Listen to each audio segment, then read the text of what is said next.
Y en los primeros versículos encontramos algo que me ha llamado mucho la atención y de lo cual quiero hablar en esta tarde. Pero tú habla lo que está de acuerdo con la sana doctrina.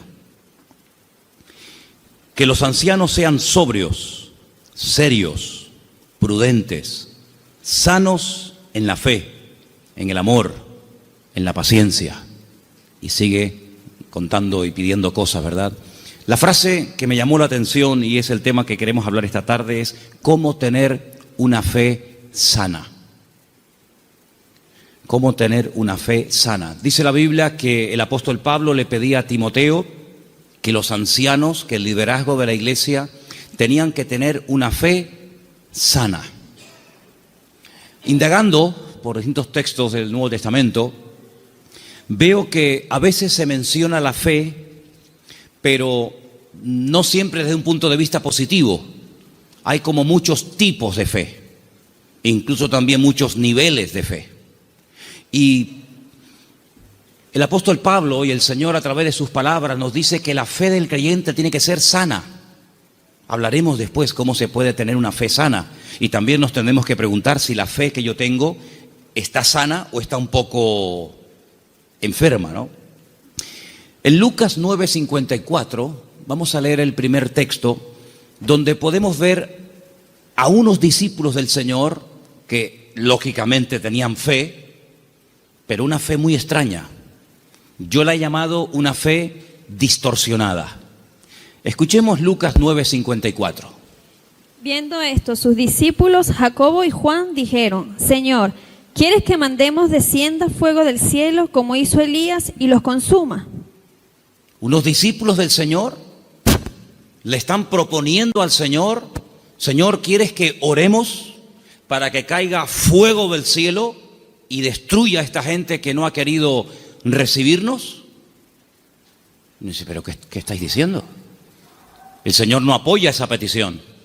El Señor dice, ustedes no saben lo que están proponiendo, ustedes no saben de lo que están hablando. La fe no es para destruir a la gente, la fe es para edificar, para ayudar, para bendecir. Luego, esta gente tenía una fe distorsionada completamente. Y sería muy bueno que nosotros nos preguntáramos de vez en cuando qué tipo de fe tenemos. Porque vemos que estos discípulos tienen una fe muy grande, incluso hasta para proponerle al Señor, orar para que caiga fuego del cielo, como hacía el profeta Elías en varias ocasiones durante su ministerio, pero que no es ni el momento, ni el lugar, ni muchísimo menos la voluntad de Dios que se esté utilizando la fe para semejante barbaridad. Luego aquí vemos, sí, fe, pero una fe distorsionada. Hay un texto en 2 de Timoteo 1:5 que menciona otro tipo de fe y es un texto en el que el apóstol Pablo reconoce que la fe de Timoteo no es como la que él va a mencionar a continuación. 2 de Timoteo 1:5. Trayendo a la memoria la fe no fingida que hay en ti, la cual habitó primero en tu abuela Loida y en tu madre Eunice, y estoy seguro que en ti también. Analizando este texto, encontré que hay más de 43 traducciones diferentes de este término griego que se ha traducido en la versión Reina Valera como fe no fingida.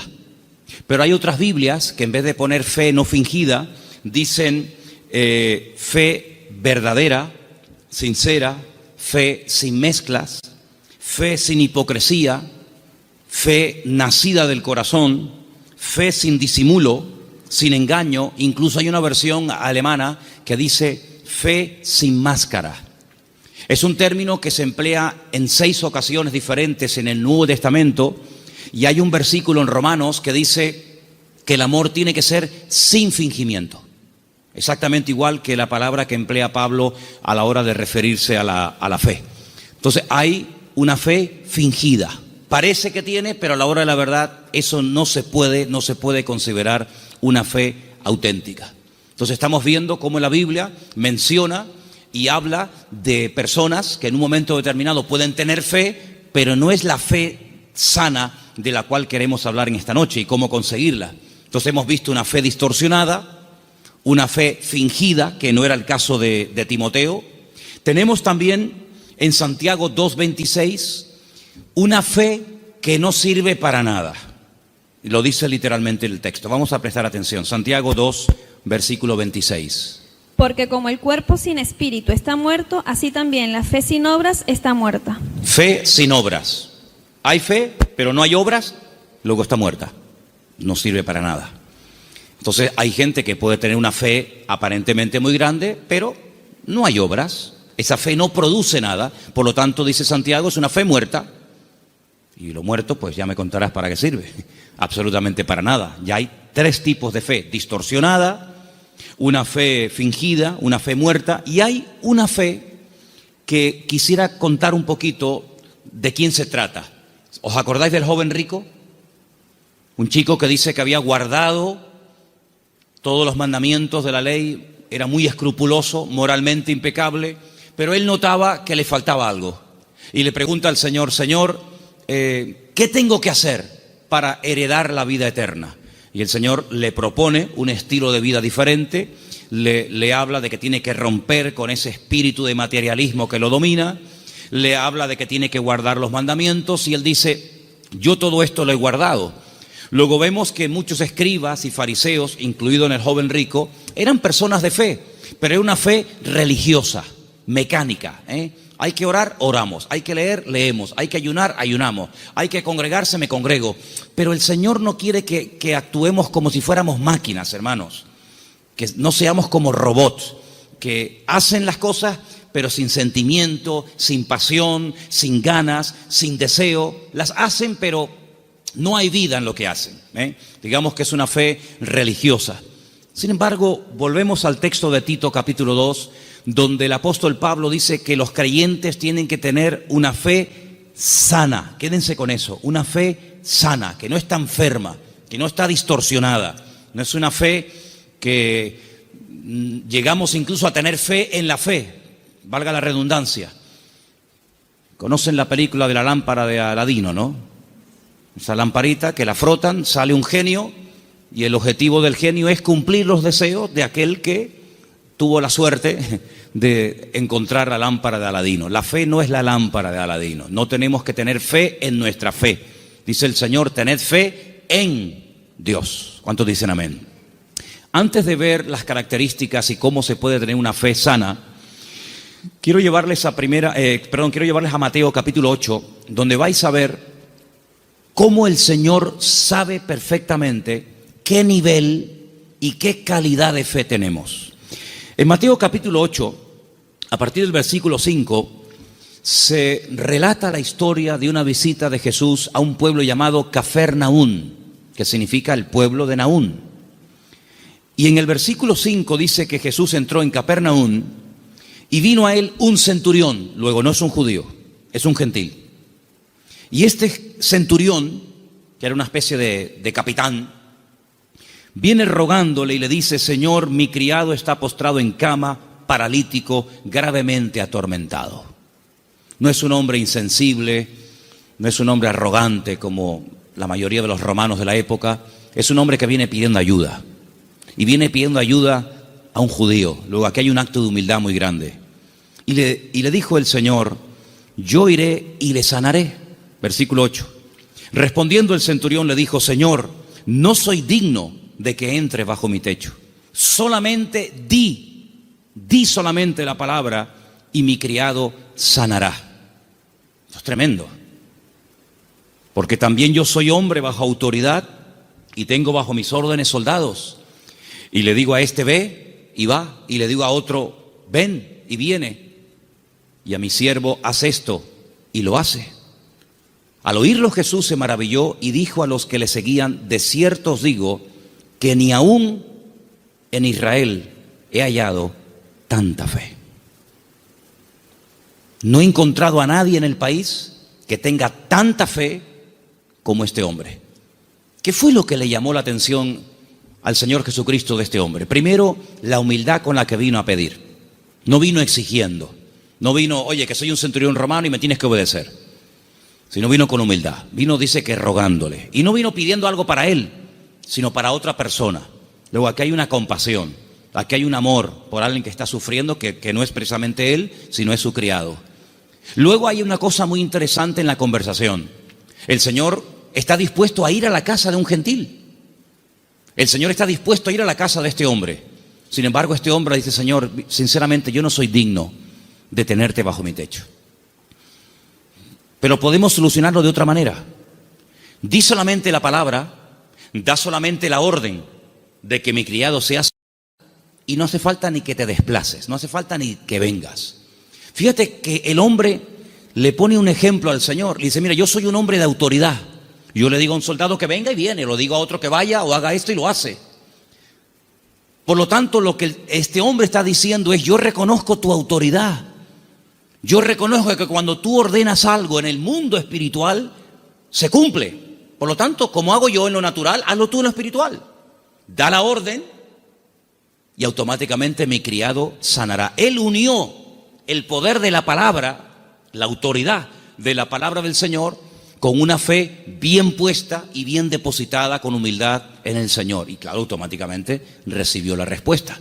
Entonces el Señor dice que en todo Israel no había encontrado a nadie que tuviera tanta fe, una fe tan grande, tan firme, tan madura como la de este hombre.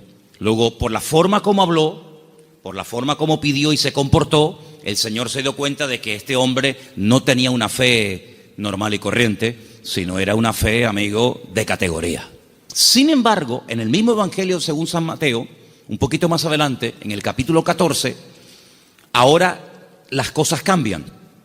Porque en el capítulo 14, a partir del versículo 22, dice la palabra del Señor lo siguiente: Jesús enseguida hizo a sus discípulos entrar en la barca e ir delante de él a la otra tierra, a la otra ribera, entre tanto que él despedía a la multitud. Despedida la multitud, subió al monte a orar aparte, y cuando llegó la noche estaba allí solo. Y ya la barca estaba en medio del mar, azotada por las olas, porque el viento era contrario. Más a la cuarta vigilia de la noche, como a las 3:30 de la madrugada, Jesús vino a ellos andando sobre el mar. Los discípulos, viéndole andar sobre el mar, se turbaron diciendo: un fantasma, y dieron voces de miedo. Pero enseguida Jesús les habló diciendo: tened ánimo, yo soy, no temáis. Entonces Pedro le respondió y le dijo: Señor, si tú eres, manda que yo vaya a ti sobre las aguas. Vamos a ver. Jesús le dijo: ven, simplemente eso, ven. Él, descendiendo de la barca, andaba sobre las aguas para ir a Jesús. Pero, ay amigo, los peros. Al ver el fuerte viento tuvo miedo y, comenzando a hundirse, dio voces diciendo: Señor, sálvame. Al momento Jesús, extendiendo la mano, asió de él y le dijo: hombre de poca fe. Poca fe. Capítulo 8 le dice al centurión: grande, grande es tu fe. Queda maravillado, queda impactado el Señor al ver el nivel de fe que tenía aquel hombre. Sin embargo, a este le dice: hombre de poca fe. Hay otro pasaje muy interesante en los evangelios, ustedes lo conocen perfectamente, donde Jesús está predicando en una casa. Dice la Biblia que fuera hay unos amigos de un paralítico que no pueden entrar. Conocen la historia, ¿verdad? Dice que se suben al techo, no se desaniman, no dicen: bueno, vengamos otro día, tal vez otro día ya no está. Nada los detiene, nada los frena. Descienden al paralítico, entre ellos, y dice la Biblia literalmente: al ver Jesús la fe de ellos. No habla de la fe del paralítico.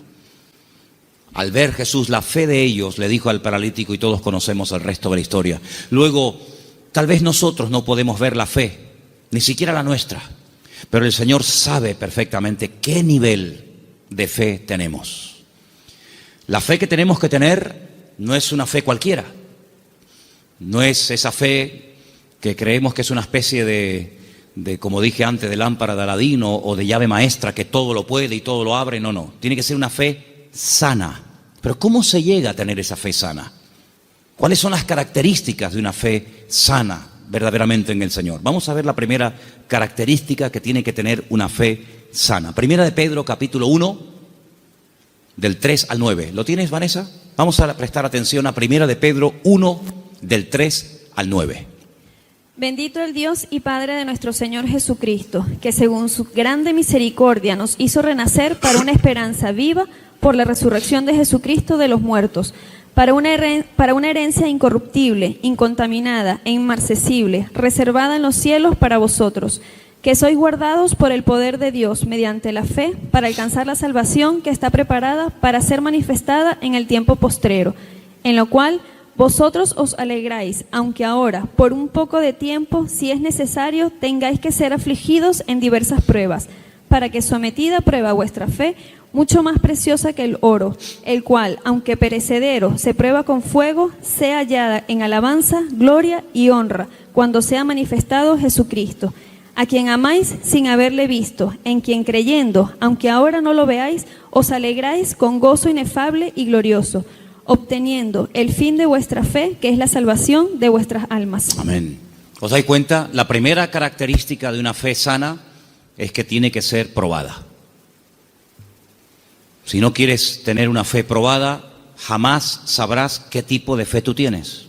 Mientras no hay problemas, no se sabe si verdaderamente tú eres una persona madura o inmadura. No se sabe. Es como cuando antiguamente te entregaban la cartilla cuando terminabas de hacer el servicio militar y te ponían comportamiento, bueno, malo, excelente, regular, lo que fuera, disposición a la hora de actuar o en fin, las distintas, no materias, sino las distintas características que se pretendía o se suponía que había en un soldado. Generalmente, a menos que fuera tiempo de guerra, el apartado del valor se dejaba en blanco, porque no hubo ocasión de mostrar el valor. La obediencia sí, la fidelidad, la puntualidad, la uniformidad, pero el valor era una casilla que se dejaba en blanco. Ahora, si hay una guerra, si te tienes que jugar la vida, si tienes que salir a campo abierto, entonces se sabe si ese soldado tenía o no tenía valor. Con la fe es exactamente igual. Si no hay pruebas, pues sí, tengo fe. Pero amigo, y cuando llegaron las pruebas, ¿cómo reaccionó usted ante el primer problema que le vino después de conocer al Señor? Porque nosotros reaccionamos de una manera antes de conocer al Señor que no puede ser la misma después de conocer al Señor. ¿Cómo, por ejemplo, reaccionó Job? Job no era judío, Job era un gentil, pero tenía tan clara su confianza y su fe en el Señor que después de las pruebas aún estaba mejor que antes de las pruebas. Antes de las pruebas era un hombre rico, la vida le sonrió, tenía hijos, matrimonio que funcionaba perfectamente, aparentemente, tierras, criados, prestigio, casas, un patrimonio increíble y no había ningún problema. El Señor permitió, porque todo lo permite el Señor, que las cosas comenzaran a ir de diferente manera. Perdió en una semana a todos los hijos, no a uno, a todos, los varones y las hembras. Perdió todos los animales, eso era una tragedia en aquel tiempo. Las cosechas se le pudrieron, la mujer se le volvió en su contra, él cayó enfermo, las casas se le derrumbaron, los amigos, ni te cuento. Si uno dice, bueno, pero ¿dónde está Dios en todo esto? Nunca estuvo Dios más cerca de Job que cuando era probado. Cuando más cerca Dios estuvo de Job y cuanto más cerca Job estuvo del Señor fue en el tiempo de la prueba. En ningún momento se quejó. Argumentó, habló con el Señor, todo lo que tú quieras, pero en ningún momento claudicó y dijo, no merece la pena, no sirve de nada llevar una vida íntegra, llevar una vida de santidad, porque al fin y al cabo, mira, estoy pasando lo peor que los que no creen en ti, Señor. Al final, cuando termina todo aquel ciclo de pruebas tremendas, que no sabemos exactamente cuánto tiempo duró, él dice cosas tremendas. Él dice, yo de oídas te había oído, pero ahora mis ojos te ven. Ahora es cuando yo verdaderamente he conocido qué tipo de Dios, qué naturaleza es la de mi Dios. Ahora he experimentado la fidelidad de Dios. Ahora he experimentado la sanidad del Señor. Ahora he experimentado el consuelo del Señor. Y por eso, claro, él dice esa famosa leyenda, esa famosa frase, aunque Dios me mate, lo voy a seguir adorando, porque yo sé que mi Redentor está vivo.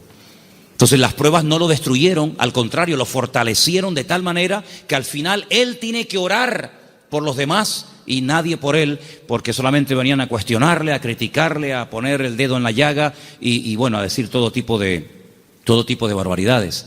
Por lo tanto, la fe sana, la fe verdadera, tarde o temprano, ha de ser probada. Y dice la Biblia que la actitud que tenemos que tener ante las pruebas es de gozo. No es encima, ¿sí? Encima. Tener por sumo gozo cuando os halléis en diversas pruebas, sabiendo que la prueba de vuestra fe produce paciencia. Porque una fe, para que sea sana, tiene que tener un ingrediente indispensable, y es paciencia. La fe sin paciencia puede convertirse en temeridad. Y tú dices, pero la fe tiene que ir acompañada de paciencia. Hombre, claro, si no se termina convirtiendo en desesperación. No entiendo nada. Oro, pido con fe y no recibo. ¿Pero cómo es esto?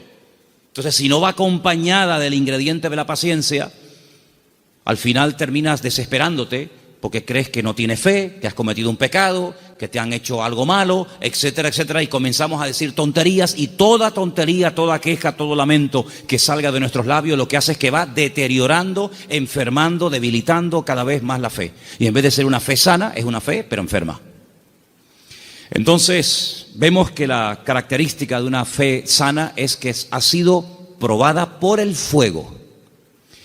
Es interesante notar que hay un momento en el que el Señor le dice a Pedro, Pedro, Satanás ha venido para pedirme permiso porque os quiere zarandear como al trigo. Eso es una revelación de parte del Señor, porque en ningún momento encontramos en los evangelios a Satanás hablando con Cristo pidiéndole semejante cosa. Eso es una revelación que el Señor contó. En esas cosas que le ocurrían a nivel personal al Señor, dice, Él os va a zarandear como el trigo, pero yo ya he rogado previamente por ustedes para que vuestra fe no falle. Y una vez que seáis confirmados, vete y confirma a tus hermanos. En otras palabras, el Señor no descarta en ningún momento que un creyente en algún momento determinado de la vida pueda ser sacudido o pueda ser zarandeado, es decir, probado. Y entonces ahí esa fe se puede demostrar y comprobar si verdaderamente la fe que usted tiene es una fe a prueba de bombas, pues una fe que le dura hasta la primera prueba. En la parábola del sembrador, dice la Biblia que hay semillas que brotaron muy rápido. Pero dice, cuando salió el sol quemó la semilla y no dio fruto. Y cuando están en privado, los discípulos le preguntan al Señor o le piden al Señor que les explique la parábola del sembrador. Y Él les dice, mira, las semillas que caen junto al camino y brota rápido son los que reciben la palabra, al momento la reciben con gozo, pero como no tienen raíces, cuando sale el sol, que son las pruebas y las dificultades de la vida, las pruebas de la vida secan, son de corta duración. Entonces la prueba lo que hace es que fortalece nuestra fe para que nuestra fe pueda estar preparada para la siguiente prueba y así de esa manera tener una fe robusta y madura que ha soportado las pruebas. Es como cuando se construye un puente, se hace una prueba de carga. No se abre al público, decir, bueno, abran, ¿y si se cae? Hay que hacer una prueba de carga. Ponen el puente todo lleno de camiones cargados a tope y los dejan ahí un tiempo para que si el puente resista, pues si el puente resiste la prueba, pues entonces se puede abrir el tráfico al público. Exactamente igual. Nuestra fe tiene que ser probada y tiene que ser probada donde necesita ser probada. A lo mejor en lo económico, a lo mejor en lo familiar, a lo mejor en lo físico, no sé, pero el Señor sabe dónde tiene que apretar, porque todas las pruebas siempre son para nuestro progreso, para nuestro crecimiento y para fortalecer nuestra fe. ¿Cuántos dicen amén? La segunda característica de una fe auténtica, de una fe sana, la encontramos en una carta que Pablo le escribe a los hermanos de Tesalónica. Primera de Tesalonicenses 1. Del 2 al 10. Es una lectura un poquitín larga, pero por favor presten atención. ¿La tienes tú, Patricia? Adelante. Damos siempre gracias a Dios por todos vosotros, haciendo memoria de vosotros en nuestras oraciones, acordándonos sin cesar delante del Dios y Padre nuestro de la obra de vuestra fe, del trabajo de vuestro amor y de vuestra constancia en la esperanza en nuestro Señor Jesucristo, porque conocemos, hermanos amados de Dios, vuestra elección. Pues nuestro evangelio no llegó a vosotros en palabras solamente, sino también en poder, en el Espíritu Santo y en plena certidumbre, como bien sabéis cuáles fuimos entre vosotros por amor de vosotros, y vosotros vinisteis a ser imitadores de nosotros y del Señor, recibiendo la palabra en medio de gran tribulación con gozo del Espíritu Santo, de tal manera que habéis sido ejemplo a todos los de Macedonia y de Acaya que han creído, porque partiendo de vosotros ha sido divulgada la palabra del Señor, no solo en Macedonia y Acaya, sino también en todo lugar vuestra fe en Dios se ha extendido, de modo que nosotros no tenemos necesidad de hablar nada, porque ellos mismos cuentan de nosotros la manera en que nos recibisteis y cómo os convertisteis de los ídolos a Dios para servir al Dios vivo y verdadero y esperar de los cielos a su Hijo, al cual resucitó de los muertos, a Jesús, quien nos libra de la ira venidera. Amén. La iglesia de Tesalónica, desde el primer momento, fue una iglesia muy perseguida, muy perseguida. No todas fueron así, pero una de las características de esa congregación es que desde el primer momento los creyentes fueron perseguidos. Hermanos perdieron la vida. Llegó un punto que la presión era tan tremenda, que comenzaron a pensar si a lo mejor ya había comenzado hasta la gran tribulación. Fíjate lo que te digo. Y por eso Pablo tiene que escribirles varias cartas y alentar y animar a los hermanos y aclararles que todavía ese tiempo no ha comenzado, y les alienta y les anima a decir: hermanos, seguir adelante, el Señor aún no ha venido, el tiempo de angustia de Jacob, la gran tribulación aún ha comenzado, y Pablo pone doctrina encima de la mesa para que ellos sepan que lo que está pasando no es todavía lo que está profetizado para los últimos tiempos, ¿verdad? Y una de las cosas que el apóstol Pablo reconoce de la iglesia es que la fe de la iglesia, la fe de los hermanos de la ciudad de Tesalónica, no se quedó encerrada entre cuatro paredes, sino que los creyentes no habían perdido el valor de testificar a los que no conocían al Señor. Ellos se habían convertido, como dice ahí, hemos leído, de los ídolos. Habían sido gente idólatra, politeísta, y habían dejado esa vida de desorden, de idolatría, para convertirse al Dios vivo y verdadero. Pero la conversión de ellos, la fe de ellos depositada en el Dios vivo y verdadero, no era algo que se hacía a escondidas, sino algo que ellos querían que se difundiera. De tal manera que Pablo llegaba a ciertas y determinadas poblaciones, y la gente en esos lugares daban testimonio de lo que los hermanos de Tesalónica estaban pasando y cómo la fe de ellos se había extendido. Y esto es muy importante, hermanos. Esto es muy importante porque en un momento tenemos un encuentro inicial con el Señor. Nos encontramos con el Señor, entendemos el propósito de la salvación, de la venida de Cristo. Pedimos perdón por nuestros pecados, lo aceptamos como nuestro Señor y Salvador personal. Muy bien, pero ¿y ahora? Ahora se tiene que extender nuestra fe. Tenemos que divulgar nuestro testimonio, nuestra esperanza en el Señor, porque no todo el mundo tiene la misma fe.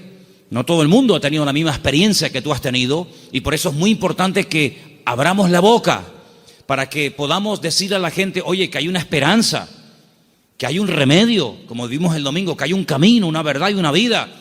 Y los tesalonicenses no dijeron: bueno, mira, vamos a quedarnos callados porque nos están maltratando, nos están matando, nos están torturando. No importa, vamos a seguir hablando, vamos a dar testimonio de la fe en nuestro Señor Jesucristo. Esa es otra característica indispensable de una fe sana, que no solamente soporta la prueba con gozo y que la utiliza como plataforma para crecer y para acercarse más al Señor, sino que además es una fe que no es muda, no es una fe invisible. Usted sabe que la tiene, pero nadie se ha enterado en la familia, nadie se ha enterado en el barrio. No, yo abro mi boca y extiendo y proclamo la fe, la obra que el Señor ha hecho en mi vida. Esa es otra característica de una fe sana. Un creyente que no testifica no es normal. No es creyente que un creyente que tiene el gozo del Señor y que ha pasado de muerte a vida, pasen los días, las semanas y se le pase la vida y no comparta su fe y su testimonio con nadie. Eso no es una fe sana, es una fe enferma. Otra característica de una fe sana, quiero leer en Santiago. Voy a leer este pasaje yo, si no les importa, en capítulo 2, a partir del versículo 14. donde Santiago habla de algo muy importante relacionado con la fe. Dice, hermanos míos, Santiago 2:14, ¿de qué aprovechará si alguno dice que tiene fe y no tiene obras? ¿Podrá la fe salvarle? Si un hermano o una hermana están desnudos y tienen necesidad del alimento de cada día, y alguno de vosotros les dice, id en paz, calentaos y saciaos, pero no les dais las cosas que son necesarias para el cuerpo, ¿de qué aprovecha? No, hermanos, déjenme que diga esto. Decimos, bueno, pero ¿no es el Señor el que suple nuestras necesidades? Sí, pero muchas veces el Señor puede suplir nuestras necesidades a través de nuestros hermanos. A veces cuando veo a un señor mayor o a alguna persona en un parque, en una plaza, dándole de comer a los pajaritos o a las palomas, a mí siempre me viene a la cabeza el texto que dice, hombres de poca fe, mirad las aves del cielo que ni siembran ni hilan, ¿no las alimenta vuestro Padre Celestial? Y yo digo, fíjate, este hombre sin darse cuenta, o a lo mejor sí, no sé, está siendo el instrumento que hoy el Señor está utilizando. Él cree que le sobraban unas miguitas de pan duro y las trae al parque para entretenerse, pero él no se está dando cuenta de que ese montón de pájaros, el Señor los está alimentando a través del detalle de este hombre. Entonces puede ser que el Señor te puede utilizar a ti en un momento determinado y a través de tu vida, cubrir la necesidad, suplir la necesidad de algún hermano. Entonces dice, así también la fe, si no tiene obras, es muerta en sí misma. Una de las fe que comentamos antes. Versículo 18. Pero alguno dirá, tú tienes fe, yo tengo obras. Muéstrame tu fe sin tus obras y yo te mostraré mi fe por las obras. Tú crees que Dios es uno y bien, haces bien. También los demonios creen y tiemblan. Mas ¿quieres saber esto, hombre vano, que la fe sin obras es muerta? ¿No fue justificado por las obras nuestro padre Abraham cuando ofreció su hijo Isaac sobre el altar? ¿No ves que la fe actuó juntamente con sus obras y que la fe se perfeccionó por las obras? Y se cumplió la escritura que dice, Abraham creyó a Dios y le fue contado por justicia y fue llamado amigo de Dios. Vosotros veis pues que el hombre es justificado por las obras y no solamente por la fe. Asimismo también Rahab la ramera no fue justificada por las obras cuando recibió a los mensajeros y los envió por otro camino, porque como el cuerpo sin espíritu está muerto, así también la fe sin obras está muerta. Luego, una característica de una fe sana, que es lo que nos interesa y estamos hablando esta noche, es que es una fe que produce, una fe que hace obras. No es una fe teórica. No, yo creo pero no hago nada. No, es una fe que hace obras. ¿Cómo se sabía que Abraham tenía fe en el Señor? Bueno, pues yo estaba justamente leyendo hoy ese pasaje y dice la Biblia que este hombre viaja desde el sur de Israel, desde una ciudad llamada Beersheba, recorre todo el desierto del Negev, llega hasta el monte Moria, allí en Jerusalén, y antes de llegar deja a unos criados y le dice, bueno, guárdeme aquí el asno, el burrito, que dice, iremos, adoraremos y volveremos. Y a veces seguimos leyendo el pasaje y nos olvidamos de decir, no, espérate un momento, mira lo que acaba de decir. Iremos, adoraremos y volveremos. Pero ¿cómo dice volveremos si Abraham sabe que tiene que subir al monte Moria y sacrificar, es decir, matar a su hijo Isaac? Dirás en todo caso, volveré. La Biblia dice que Abraham tenía tanta fe en el Señor.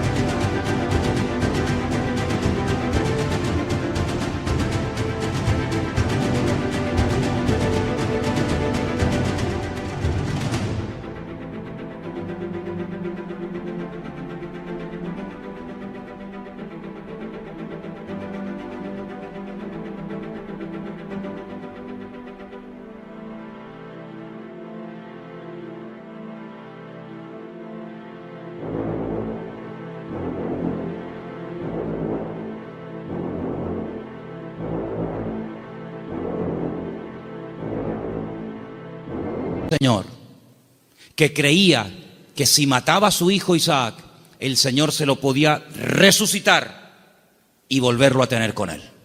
Y en cierto sentido, eso fue lo que pasó. No lo mató, sabemos el resto de la historia, pero él en su corazón lo había sacrificado antes de subir al monte Moria. ¿Se da cuenta? Pero la fe de Abraham no quedaba simplemente en un acto de obediencia, sino que iba mucho más allá. Bueno, yo lo mato, yo lo sacrifico porque al fin y al cabo es lo que Dios, mi Señor, me ha pedido. Pero creo que Él me lo puede dar de entre los muertos. Y es que nunca nadie había resucitado, hermanos. Él no puede decir, no, es que ya resucitó fulanito o tal. No había resucitado nadie. ¿Cómo sabía Abraham que el Señor podía resucitar muertos? Porque Abraham conocía a Dios. Y la fe auténtica, la fe sana, no es una fe ciega, no es una fe irracional, es una fe basada en hechos, en realidades. ¿Y qué mejor realidad que conocer a Dios y conocer su palabra?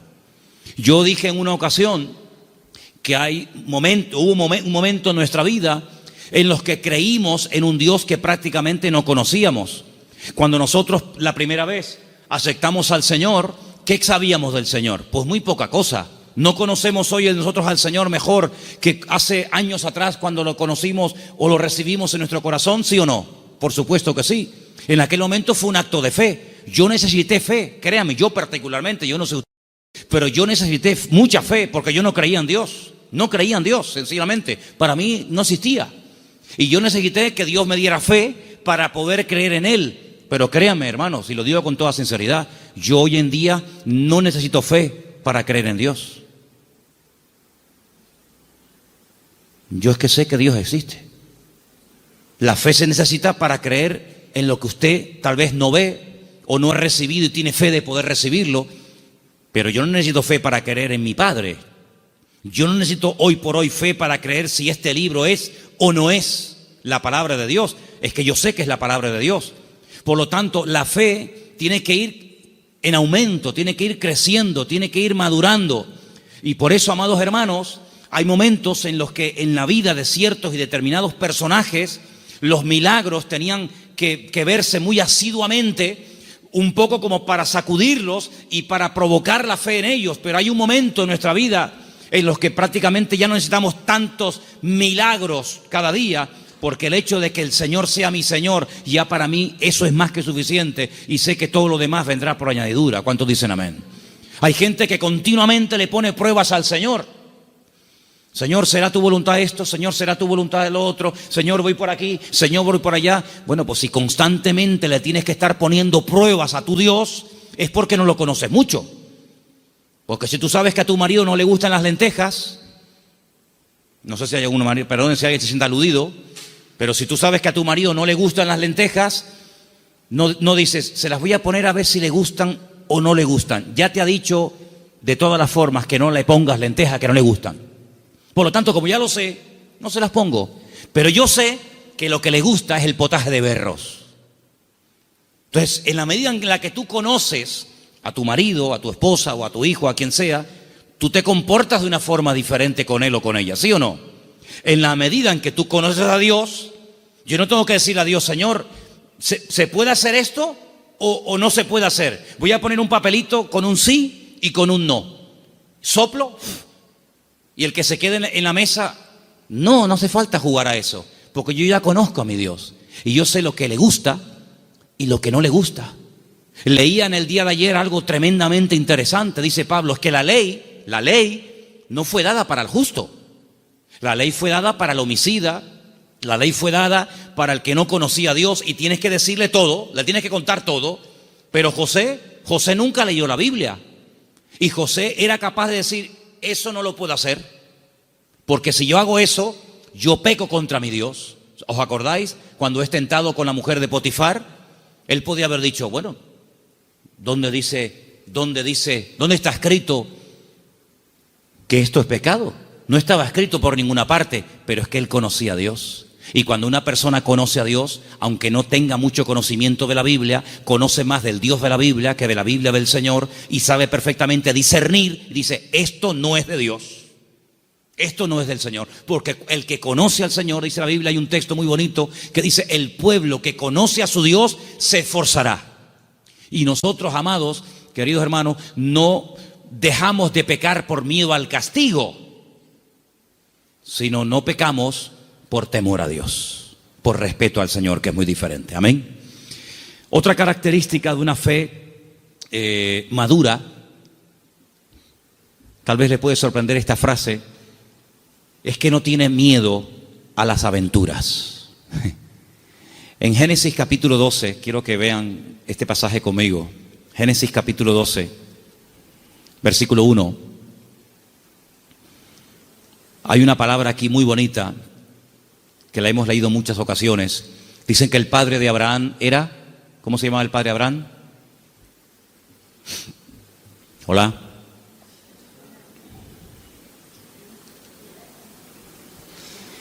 El padre de Abraham se llamaba Taré. Y cuenta la leyenda que el padre de Abraham, Taré, podía ser una persona muy importante en el ejército de Nimrod. ¿Y quién era Nimrod? Uno de los peores personajes de la historia. Terrible, terrible. El primer hombre poderoso de la tierra. Un tipo de anticristo, para que me entendáis. Un hombre idólatra, un hombre tremendo. Y hay muchas leyendas y muchas historias, no solamente en el pueblo de Israel, sino en el mundo árabe y en otras culturas que hablan mucho de Abraham, porque Abraham es el personaje que le cae bien a todo el mundo. Le cae bien a los árabes, le cae bien a los cristianos, le cae bien a los judíos. Es un personaje que todo el mundo lo quiere. Es el padre de todos. Y hay una leyenda que dicen que un día el padre de Abraham, que era vendedor también de ídolos, se fue y dejó a Abraham al cargo de su tienda de imágenes. Y Abraham rompió todos los ídolos de su padre menos uno. Y cuando el padre viene, le pregunta al hijo, hijo, ¿pero qué has hecho? Me has roto todos los ídolos, todas las imágenes.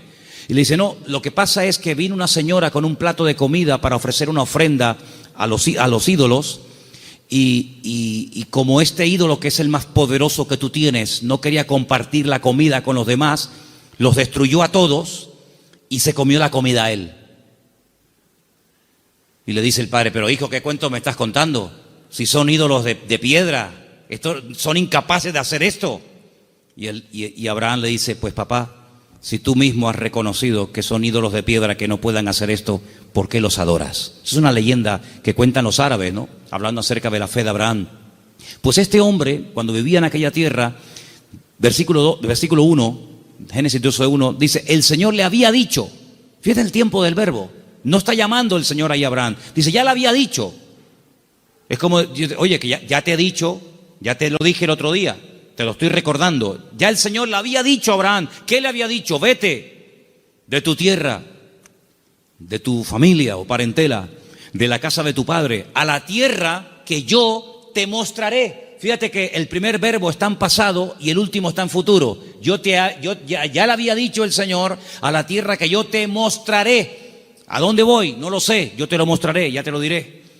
Pero hay una promesa, entre el cumplimiento de la promesa y la obediencia, hay una palabra muy interesante, dice, yo haré de ti una nación grande, te bendeciré, te engrandeceré tú serás bendición, bendeciré a los que te bendigan, y a los que te maldijeren, maldeciré, serán benditas en ti todas las familias de la tierra.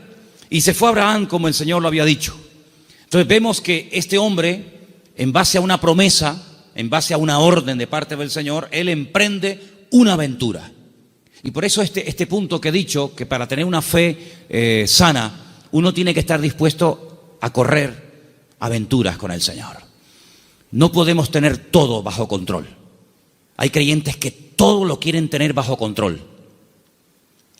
Y eso es totalmente imposible. Quiero tener bajo control las facturas, lo que tengo que pagar, lo que tengo que hacer, lo que tengo que decir. Tengo que tener, hermano, en la vida de un creyente verdadero, tienes que dejar una puerta abierta a la vida de fe, a una vida de aventura.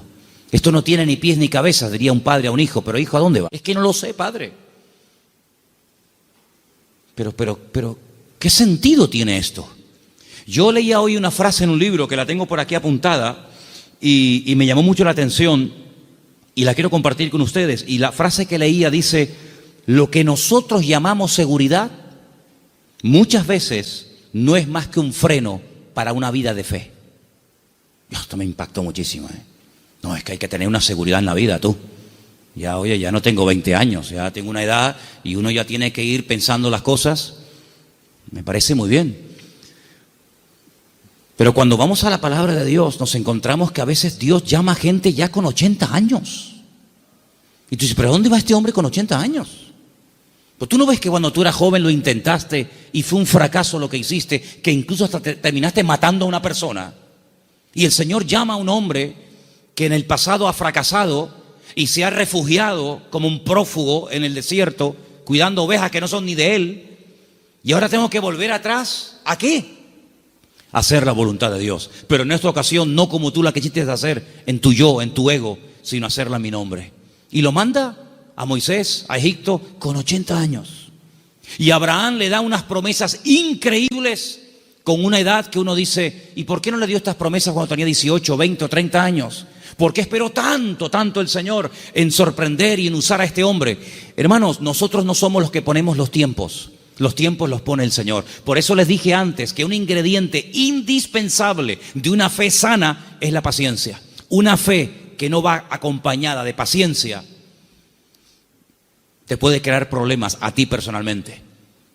Porque cuando tú pides y cuando tú oras y no recibes, la Biblia dice que si pedimos y no recibimos, se puede convertir en un tormento al alma, en un tormento al corazón. Y por eso el que tú pidas no significa que inmediatamente tus órdenes se tienen que cumplir. Vuelvo a repetir el ejemplo de antes. La fe no es la lámpara de Aladino. Encomendamos al Señor nuestra vida, nuestras situaciones, confía en Él y Él hará, decía el Salmo 37, ¿os acordáis? Entonces, una fe sana tiene que ser probada, tiene que extenderse, no puede quedar ahí reducida, anclada, encerrada herméticamente en tu vida. Es una fe que produce obras. Es una fe que es que por lo que haces se nota que tiene fe. Hombre, vamos a ver, un hombre que está dispuesto a sacrificar a un hijo, ¿qué más prueba que ello?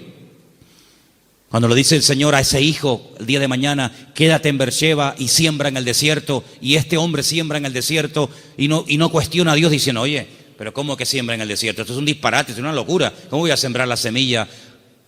¿Cómo voy a sembrar semillas en arena? Y el hombre lo hace y Dios lo prospera, ¿verdad? Vemos en la Biblia que hay momentos en los que Dios le dice a la gente, oye, ¿tú estás dispuesto a ir en contra de la corriente? ¿Tú estás dispuesto a hacer lo que yo te diga, aunque aparentemente sea un disparate? A ese tipo de vida no tenemos que cerrarnos. Yo no digo que tengas que ir por ese camino toda tu vida, pero no descartes la posibilidad de que en un momento Dios te lleve la contraria. ¿Puede el Señor llevarnos la contraria?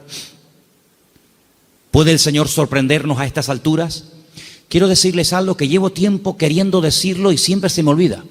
Siempre se me olvida. Cuando llego a casa digo, pero si yo vine de Galicia y quería decirles esto y todavía no se lo he dicho. Ahora me acaba de venir a la cabeza y se lo voy a decir.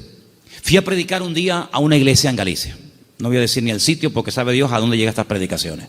Fui a predicar a un lugar y el pastor de esa iglesia, que llevaba ya mucho tiempo al frente de esa congregación,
me dice que se va a ir a otra ciudad, a empezar otra iglesia.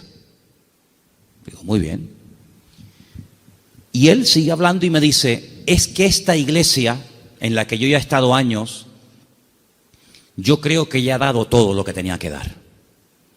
Hemos hecho evangelismo, hemos hecho retiros, hemos hecho campamentos, hemos hecho vigilias, y yo creo que esta iglesia ya ha dado todo lo que tenía que dar, y voy a comenzar en otra parte. Y cuando yo llegué a casa y comencé a pensar en lo que este hermano me había dicho, es un buen hombre, es un buen pastor, no estoy hablando de un pseudo pastor, estoy hablando de un hombre de Dios. Pues yo dije, Señor, es interesante en la vida, porque en la vida tiene que saber uno hasta dónde tiene que llegar. La Biblia nos enseña que el sueño de Moisés era entrar a la tierra prometida. El Señor dijo, no, hasta aquí llegaste, amigo. Pero no voy a cruzar el Jordán, no, es que soy Moisés, me da igual. Yo si quieres te enseño la tierra, pero aquí se acaba tu vida, amigo. A partir de ahora le pasas el relevo a Josué. Y vemos que Moisés no entró en la tierra prometida. Y tan grave fue lo que hizo, aparentemente delante del Señor fue gravísimo, para no dejarlo entrar, tú imagínate, ¿verdad? Vemos, por ejemplo, a David. ¿Cuál era el sueño de David? El sueño de David era levantar un templo a Dios. Ese era el sueño de David.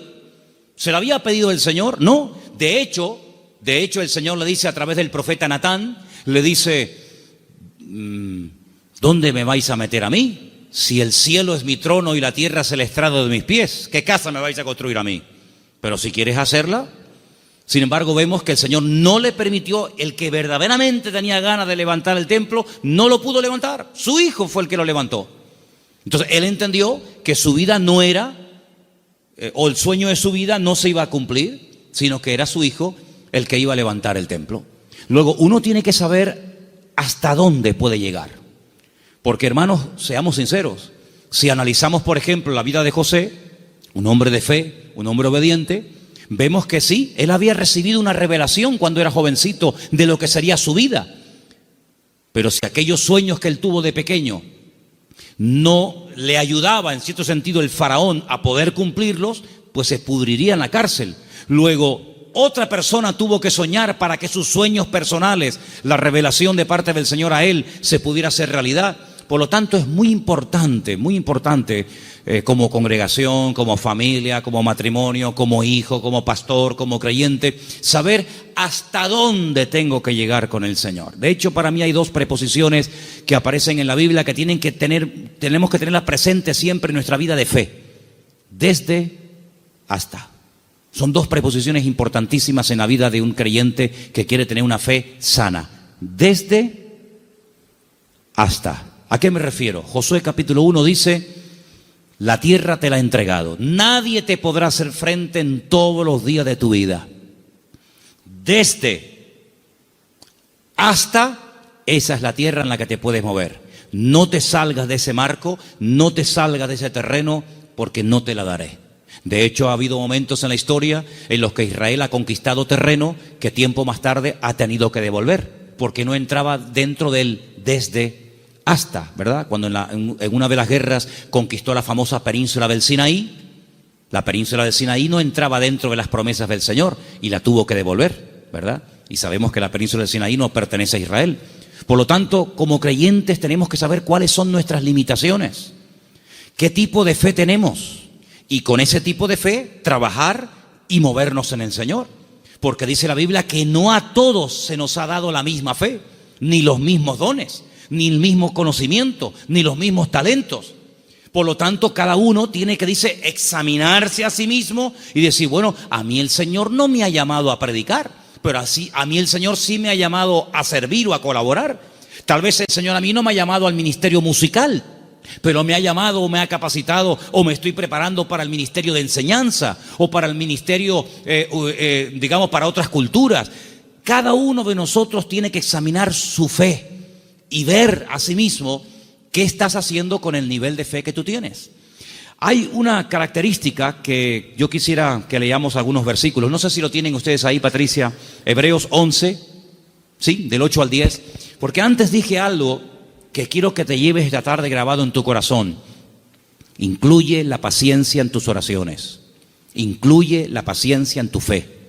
Si no incluyes la fe, la paciencia en la fe que tienes, lo puedes pasar mal, porque va a haber un momento en el que te vas a pelear con Dios, te puedes desanimar, porque dices, Señor, estoy orando con fe, Estoy orando conforme a tu voluntad y no veo resultados, pero es que la fe tiene que ir acompañada de la paciencia. Vamos a leer 2 textos y con ellos terminamos. Hebreos 11, del 8 al 10, por favor. Por la fe, Abraham, siendo llamado, obedeció para salir al lugar que había de recibir como herencia, y salió sin saber a dónde iba. Por la fe, habitó como extranjero en la tierra prometida, como en tierra ajena, morando en tiendas con Isaac y Jacob, coherederos de la misma promesa, porque esperaba la ciudad que tiene fundamentos, cuyo arquitecto y constructor es Dios. Esperaba en esa búsqueda, esperaba la ciudad cuyo arquitecto y fundador es Dios. Ahí el verbo está en un imperfecto progresivo. Es decir, espero, pero no de brazos cruzados, a ver qué pasa, no. Espero y me muevo en esa espera. ¿Me explico? Me muevo en fe. Aún no he recibido lo prometido. ¿Estará aquí la ciudad cuyo arquitecto y fundador es Dios? ¿Está aquí? ¿No? Vámonos para allá. Y se iba a otro lugar, acampaba. Yo lo que busco es la ciudad que ha construido mi Dios. Una ciudad firme, estable. Vivo en tiendas de campaña, pero no importa, yo estoy buscando una ciudad que tiene fundamentos. Pasaba un tiempo, aquí no es. Bueno, dice la Biblia, y esto es un misterio tremendo, que dice que la llegó a ver. La llegó a ver y la saludó, como diciendo, algún día yo estaré allí. Yo les dije una vez que a mí me llamó muchísimo la atención, porque esto es algo que dice el Nuevo Testamento. Esto no lo dice el Antiguo Testamento. La Biblia no dice en el Antiguo Testamento en ninguna parte que Abraham buscaba la ciudad cuyo arquitecto y fundador es Dios. Eso no lo dice en ninguna parte. Eso lo dice el Nuevo Testamento en la carta a los Hebreos. Luego hay una transmisión oral, cosas que se contaban de padres a hijos, de generación en generación, que no están escritas en la Biblia, pero que llegaron hasta los tiempos del Señor Jesucristo, y el que escribió la carta a los Hebreos, que puede ser Pablo, Apolo, Lucas o quien fuera, él, inspirado por el Espíritu Santo, dice en la carta, si fuera mentira, Dios no le hubiera permitido que lo escribiera, que Abraham lo que en el fondo buscaba no era agua en el desierto. Lo que él buscaba era una ciudad cuyo arquitecto y fundador es Dios. Y tú dices, ¿qué ciudad es esa? ¿Qué ciudad es? Una ciudad que ha hecho Dios. Bueno, yo solamente conozco una. ¿Cuál es? Pues la Nueva Jerusalén, ¿sí o no? No hay otra. Bueno, pues cuando hemos ido muchas veces a Israel, en el famoso Museo del Templo, pues resulta que al principio ustedes saben que hay unas habitaciones que te van explicando la historia de la Biblia con unos cuadros gigantes, unos cuadros enormes. No dejan sacar fotografías, no dejan hacer películas, pero bueno, yo lo tengo aquí grabado en mi cabeza. Y hay un cuadro enorme que yo me quedé mirando, digo, esto es increíble, ¿eh? Se ve. Son allá, claro, ya Isaac no era un niñito de 4, Isaac tenía entre 35 y 40 años cuando va al monte Moria con su padre. Algunas veces la gente se imagina que ven mi niño, ven bonito, ven, ponte aquí. No, Isaac era un hombre ya hecho y derecho. Y lo pone sobre el altar y se ve el altar de piedras con Isaac amarrado de pies y de manos. En el fondo se ve unas zarzas con un carnero allí enroscado. Se ve a Abraham con el puñal en alto, pero él está mirando al cielo, y es a lo que voy, y se ve en el cielo el templo de Jerusalén, todo como si fuera de oro, se ve el templo, y Abraham mirando el templo de Jerusalén. Por eso los judíos dicen que lo que Abraham vio en el monte Moriah fue el futuro templo de Jerusalén, y ese es el monte donde se construyó el templo de Jerusalén. Y yo, cuando miraba aquello, digo, pero si los judíos no leen el Nuevo Testamento, si los judíos tienen prohibido leer el Nuevo Testamento, ¿cómo saben ellos que Abraham allí en aquel sitio, según la versión judía, él vio el templo de Jerusalén? Y yo en el Nuevo Testamento veo que Abraham lo que vio fue la Nueva Jerusalén. Bueno, algo se tuvo que transmitir a lo largo de la historia, de boca en boca, ¿verdad? De generación en generación, que llegó hasta los tiempos de la carta de los Hebreos, donde vemos que Abraham vio algo. Y dice que la vio. Entonces, amados hermanos, el nivel de fe de Abraham era algo tan espectacular que ¿cómo va a tener el temor de sacrificar a un hijo cuando sabe que Dios se lo puede resucitar? ¿cómo va a tener él temor de dejar la herencia de su padre y quedar totalmente desheredado a la hora de salir del hogar, cuando él sabe perfectamente lo que Dios le está prometiendo? La fe no tiene lugar a la duda. La fe es certeza, la fe es convicción. Ahora, si yo tengo un buen trabajo, pongamos un ejemplo sencillo de entender. Si yo tengo un buen trabajo, gano bien, estoy contratado fijo, tengo mis pagas, ya tengo una antigüedad, etcétera, etcétera, me va bien, me encuentro a gusto, y de repente me ofrecen otro trabajo, una de dos. O el que me ofrecen tiene que ser 1000 veces mejor que el que tengo, o no tiene ningún sentido que yo deje este buen trabajo por un trabajo que en el fondo no sé si me van a pagar, si no me van a pagar, si tienen solvencia, si no tienen solvencia, si estos van serios, si estos van broma. ¿Tú sabes lo que significó dejar todo? Papá, que me voy. ¿Pero te vas a dónde? No sé. ¿Y por qué? Es que Dios me llamó. ¿Pero qué Dios te llamó? Era una aventura, era un disparate. Pero un disparate para el hombre que tiene una fe enferma. Un disparate para el hombre que se pone encima de una mesa y empieza a sacar cálculos y saca la calculadora y dice: esto es un disparate, esto no va a funcionar bien, esto no tiene ni pies ni cabeza. Para el hombre natural, dice la Biblia, que las cosas de Dios son un disparate, son locura. Pero para el hombre que tiene el Espíritu de Dios, dice que la fe te permite, hay distintos niveles, ¿verdad? Hay un momento en el que la fe, si crece, si madura, si se extiende, una fe probada, etcétera, te permite ver por la fe y llamar las cosas que no son como si ya fuesen. Tú imagínate que yo mañana llego aquí y les digo: hermano, a partir de ahora me llamo Daniel, ya no me llamo Manolo. Sería un choque, ¿no? Sería un impacto. Bueno, pues eso fue lo que tuvo que hacer Abraham: convencer a su mujer de que ahora Dios le cambió el nombre, convencer a sus 300 criados, y encima el nombre que Dios le ha puesto es un nombre que tiene que ver con algo que no es real. Si le hubiera puesto un nombre que significaba anciano, pues oye, te pega como anillo al dedo porque eres un viejito. O si te hubiera puesto un nombre que no sé, pero es que le puso un nombre que significaba padre de multitudes. Y claro, más de uno habrá dicho: pero bueno, es que este hombre este hombre va de mal en peor. Se pone un nombre que no tiene nada que ver con la realidad, pero es que la fe te permite estar por encima de lo que llamamos realidad. Porque yo pregunto, ¿la realidad cuál es? ¿La que vivimos o la que Dios quiere que vivamos? Porque la Biblia dice que la vida es sombra, y la sombra no es la realidad. La sombra proyecta una realidad, y la Biblia dice que vivimos en un mundo que es de sombra. Sin embargo, cuando conocemos a Dios, nos damos cuenta que la sombra de Dios, para que nos entendamos, se proyecta muchas veces en lo que nosotros llamamos realidad, pero que realmente la realidad no es lo que vemos, sino lo que no vemos. Porque dice la Biblia que las cosas que vemos son temporales, pero las que no vemos son eternas. Y la Biblia dice, hay una promesa, que el justo, por la fe, vivirá. Pero en el texto original hebreo no aparece el verbo vivir, sino aparece el verbo ser. El texto dice: el justo por la fe existirá. Porque una cosa es vivir y otra cosa es existir. La existencia la da el Señor. Y cuando nosotros conocemos a Dios, comenzamos a descubrir que la vida que muchas veces nosotros llamamos seguridad no es más que un freno y un impedimento para ver la grandeza y descubrir el poder de nuestro Dios. Por eso quiero terminar recordando las 5 características de una fe sana. Preguntémonos si las tenemos. La fe sana tiene que ser tarde o temprano probada. Una prueba que no duele no es prueba. Una prueba que no afecta en algún momento determinado tu estado de ánimo, pues no es prueba ni a nada. Dije hace tiempo que una característica de que estás siendo probado es que no entiendes nada. Si entiendes, no te estás probando el Señor. Si lo entiendes, no es una prueba. Una característica de que estoy siendo probado es que no entiendo lo que me está pasando. Eso es una prueba. La segunda característica es que es una fe que se extiende. No es una fe hermética encerrada en sí misma.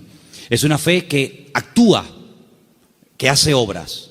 Y por la forma como actúa, te das cuenta de que detrás de esa actuación hay una fe. Hay una frase que leí esta semana, que también la tengo apuntada aquí, que dice: todo esfuerzo realizado siempre obtiene resultados. Es buenísima, no me digan, ¿eh?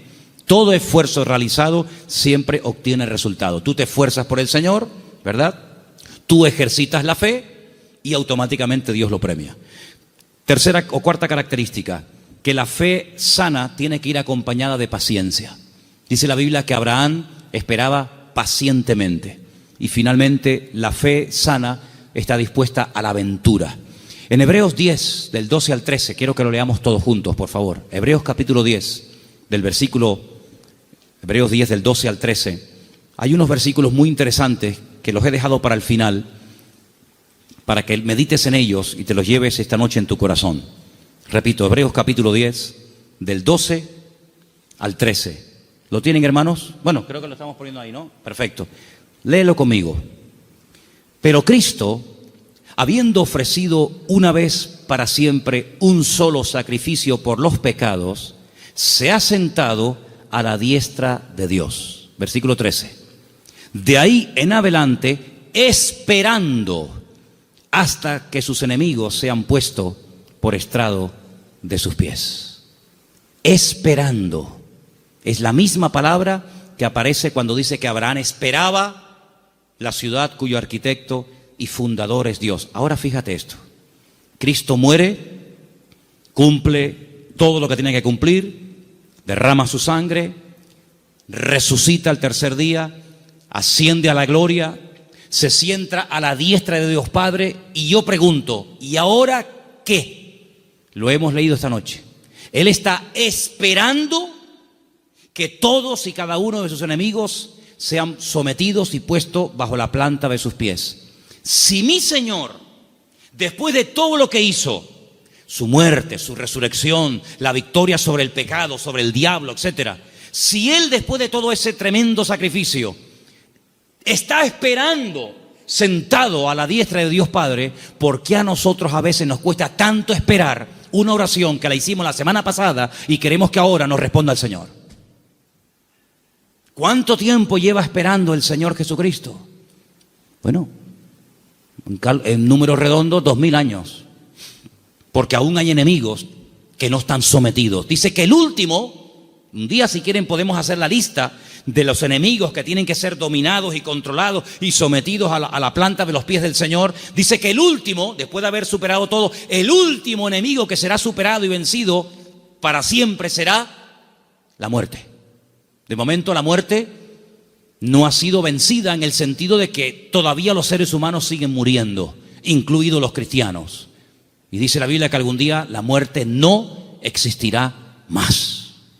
Llegará un momento en el que la muerte, llegó tu muerte, hasta aquí llegaste, amiga. Por lo tanto, si el Señor está esperando, imitemos al Señor. Él ora, Él intercede. Hay oraciones que el Señor Jesucristo le hizo al Padre cuando subió a la diestra, y una de ellas fue: Padre, envíales el Consolador. No dijo Él: yo rogaré al Padre para que os envíe otro Consolador, para que esté con vosotros para siempre. ¿Lo habéis leído, sí o no? Esa oración fue contestada en pocos días. Asciende, el Señor Jesucristo le pide al Padre que envíe el Espíritu Santo a los que quedaron en la tierra, lo envía. Pero hay otras muchas cosas que aún todavía el Señor está esperando que se solucionen, que se venzan, y después vendrá el Señor. Por lo tanto, vemos que la fe tiene que aprender a esperar. No solamente tiene que tener la confianza y la perseverancia, sino que una fe sana es una fe que sabe esperar. Pero no es una espera en vano, no es una espera inútil. Es una espera que merece la pena, porque merece la pena esperar en el Señor. ¿Cuántos dicen amén? Cierra tus ojos en esta noche y pidámosle al Señor: si mi fe está distorsionada, si mi fe está muerta, si mi fe no produce, si mi fe está estancada, Señor, sáname la fe. Que mi fe no sea una fe enferma, sino una fe viva, una fe robusta, madura. En otras palabras, una fe sana, aleluya. Que sea una bendición para mi vida y para los que me rodean. Una fe contagiosa, una fe que trae ánimo, una fe que trae fortaleza al espíritu. Una fe que me ayuda a superar los traumas, los problemas, las tristezas, las amarguras, las pérdidas. Una fe que me ayuda a llamar las cosas que no son como si ya las estuviera teniendo ahora mismo y disfrutando de ellas.